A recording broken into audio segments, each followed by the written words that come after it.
Dans la Grèce antique, vivre ces règles n'était pas seulement une partie naturelle de la vie des femmes, mais aussi un sujet rempli de préjugés, de malentendus et d'un manque de commodité. Imaginez vivre à Athènes, il y a plus de 2000 ans, à une époque où chaque aspect de la vie était influencé par la religion, la tradition et une méconnaissance de la science du corps humain. Avoir ces règles à cette époque n'était pas seulement une affaire personnelle, mais aussi associée à des notions de pureté, d'impureté et d'étranges superstitions. Tout d'abord, parlons des produits d'hygiène. De nos jours, nous avons des serviettes hygiéniques, des tampons, des coupes menstruelles de différentes formes, matériaux et commodités. Mais dans la Grèce antique, les femmes n'avaient pas beaucoup de telles options. Il n'y avait pas de serviettes hygiéniques jetables, encore moins de tampons sûrs ou de coupes menstruelles en silicone. À cette époque, les femmes devaient souvent utiliser des tissus grossiers, parfois simplement de vieux morceaux de tissu lavés à plusieurs reprises, ou même des paquets d'herbes sèches, de laine ou des tissus roulés. Ces tissus n'étaient pas seulement peu pratiques, mais aussi extrêmement difficiles à nettoyer. Laver ces morceaux de tissu était également un défi car l'eau propre n'était pas facile à trouver et le processus de nettoyage n'était pas aussi hygiénique qu'aujourd'hui.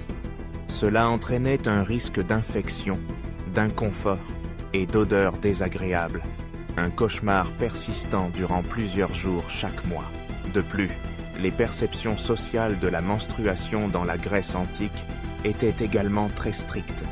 Les femmes pendant leur période menstruelle étaient souvent considérées comme impures. Certains récits notent qu'elles n'étaient pas autorisées à participer aux activités religieuses, à toucher des objets sacrés, ni même à s'approcher du foyer, qui était considéré comme le centre de la famille et l'âme du foyer. On croyait que le sang menstruel pouvait gâcher la nourriture, endommager les récoltes et même faire tourner le vin fermenté. Ces préjugés faisaient que les femmes se sentaient honteuses, aliénées et même isolées pendant leurs jours spéciaux. De plus, la médecine de l'époque considérait les menstruations comme un phénomène étrange et parfois dangereux.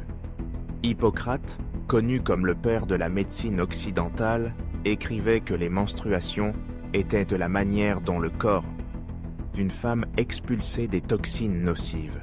Certains médecins de cette époque, croyant que si les femmes ne menstruent pas régulièrement, les toxines s'accumuleraient dans le corps et causeraient toutes sortes de maladies, allant des maux de tête aux troubles mentaux. Cela faisait que les femmes ayant des menstruations irrégulières étaient considérées comme anormales et même soupçonnées de souffrir de problèmes de santé mentale. Outre les barrières physiques et les croyances sociales, les femmes de la Grèce antique faisaient également face à un manque d'informations. Il n'y avait pas de manuel scolaire, pas d'internet, pas de cours sur la santé reproductive. Les connaissances sur les menstruations se transmettaient oralement de génération en génération de femmes, souvent sous forme de chuchotements et de tabous, plutôt que d'explications scientifiques. Pour beaucoup de filles, leur première règle pouvait être une expérience effrayante car elles ne comprenaient pas ce qui arrivait à leur corps. Parfois, elles craignaient même d'être gravement malades ou punies par les dieux. Il faut également se rappeler qu'en Grèce antique, la vie des femmes était généralement beaucoup plus restreinte que celle des hommes. Elles se mariaient souvent très jeunes, parfois dès l'âge de 12 ou 13 ans, ce qui signifiait affronter les menstruations et les responsabilités de la maternité presque simultanément. Le manque d'hygiène à cette époque rendait la vie encore plus difficile, surtout pour celles qui devaient faire un travail manuel ou travailler dans des maisons riches en tant qu'esclaves ou servantes. Cependant, dans ces difficultés, les femmes de la Grèce antique avaient aussi leurs propres méthodes pour faire face. Certains récits montrent qu'elles utilisaient des herbes, tels que les feuilles de laurier, le romarin ou le thym pour soulager la douleur ou masquer les odeurs. Elle pouvait utiliser de l'huile d'olive pour apaiser la peau irritée ou appliquer des poudres parfumées sur le corps. Bien que ces mesures ne puissent être comparées aux produits modernes, elles reflètent la créativité et la résilience des femmes à travers les âges.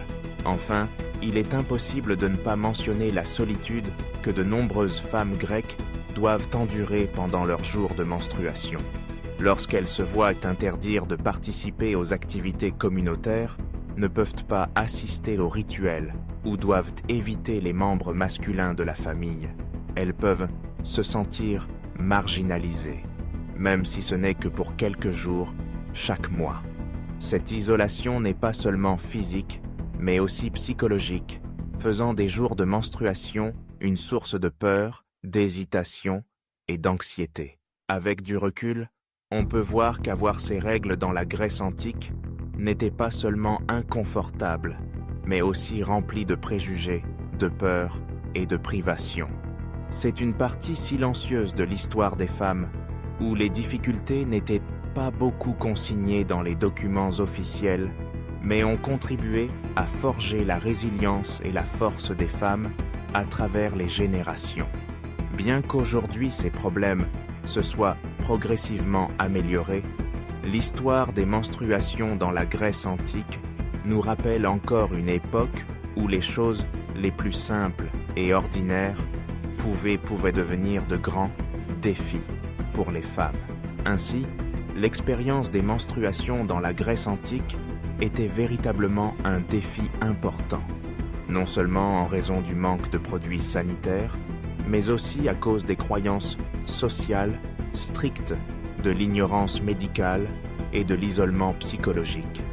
Bien que l'histoire puisse la considérer comme une affaire mineure, pour chaque femme de cette époque, c'était un voyage silencieux pour surmonter des jours difficiles, devenant chaque jour plus patiente et plus forte.